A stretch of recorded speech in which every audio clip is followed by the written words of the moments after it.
Hey, it's Monday here. Hope you had yourself a great weekend. Mine was kind of chill. Got to do a little bit of work, but not much. Kind of chilled. Let's get my geared up for this week. So let's go and start off with today and see. The topic is the events that cause us to pause and reflect. Each generation has different events, which could be just within the country or worldwide, in which it affects them. And for my parents' generation, one of the things that happened was assassination of John F. Kennedy. Most people know exactly where they were, what happened. When I was in elementary school, I remember the Challenger explosion. And as an adult, today is September 11th, so 9/11, which United States, 22 years ago, is when the planes struck the World Trade Center. It's also interesting, too, that it's 11/11, and it's been 2 years ago, so 2/2. It's always auspicious numbers, kind of pay attention to that. Now, I'm not going to go into political aspects of that and what that could have been or what's going on there. We'll just not even go down that rabbit hole.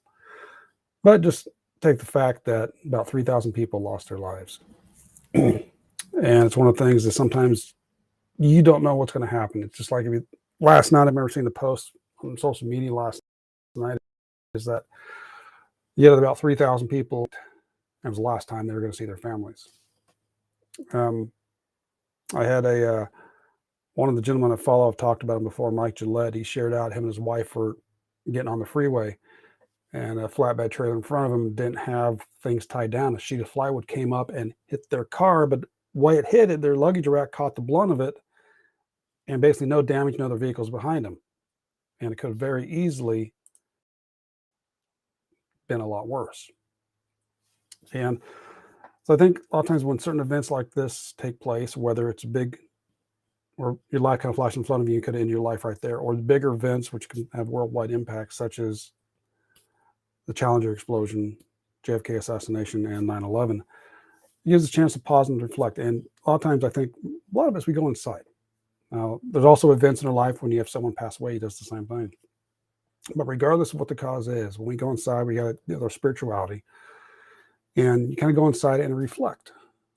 Now, what questions you can ask, what go through, that's going to vary from person to person. But I think regardless, you might still go inside. I know in regards to 9/11, the song that comes to mind is "Where Were You When the World Stopped Turning" is sung by Alan Jackson. And part of the quotes, I was going to look this up before I got on here, but did you get mad? Did you hug your family? Did you go out and buy a gun? Some of the lyrics go through and express a variety of emotions that you can experience. And the same thing happens on day-to-day life. What is it, the experience? But the point I kind of want to bring in here is when you go inside. Now, I think in situations like something like a national catastrophe is where you at least go with your community, with spiritual community. You get those people around you, you get to talk, you get to support each other and kind of go up. And at the same time, you may also start reflecting inside. What are my values? What are my morals? What do I believe in? What do I feel about this situation? And it may even go through to the environmental spirituality, which part of it is being with nature and environment, but is also if you choose to believe in a higher power. And you may start to question that higher power when events happen. But regardless, I think I already said that once already. As you've heard me mention quite a few times in different videos and stuff, is that spirituality is a missing component for a lot of people. If they're trying to get a true transformation in their life with their health, they can be working on all the things, the eating right, the exercise. They can be doing that. They might even start reading. They might even start getting more positive mindset. But the spirituality is the missing component for a lot of people. And it doesn't have to be religion. It doesn't have to be going to church. It can absolutely be for some people, but not everybody. I just want to make sure to encourage you to definitely take the time to voluntarily go into that spirituality, that connection to yourself. What is it you value? What are your morals? What is the connection to you? What are the people around you? How do you support them? And your environment, natural environment, whether you got pets, plants, animals, walking out in nature, or higher power. The definite events can give us pause, literally, because it stops us. Go, okay, what's going on? Why is this taking place? What's the reason for this? Use those to reflect, and sometimes, yeah, they do cause us to pause and kind of go inside, but also voluntarily do it.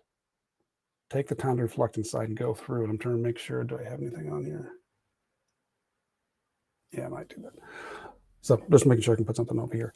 But yeah, kind of go through and realize, okay, what can I do about this? and choose to voluntarily go inside. Get that quiet time to yourself, spend some time in nature, do whatever you need to do, but reflect voluntarily on your own. And then when the events come up, it might be, you can do this, you'll do the same thing regardless. On the shirt I have on, not just the eyeballs there, but it's a eagle shirt. I just realized the most part all I see is the top eyes there. But anyways, that's kind of what I got for today. Start off this week is kind of realize, just get some time to go inside and voluntarily reflect. Voluntarily go inside and choose, see what's going on there, what's taking place. Question yourself, ask your questions, ask others questions, see where you're going from there. Hoping all that made sense. If you want some help with that, in the description, you'll find a link to my Facebook group, where one of the trainings in there is 5 minutes. It's 5 minutes of quiet time. And that might be what you need. And the way I kind of got that designed is the training in my Facebook group. It's 5 minutes of cumulative quiet time. It can be a minute here, a minute there. So it doesn't have to be all at one time. But anyways, have yourself a great start to the week. I'll catch you on Wednesday. So take care, and balancing to you. Bye-bye. Maybe to work properly. There we go.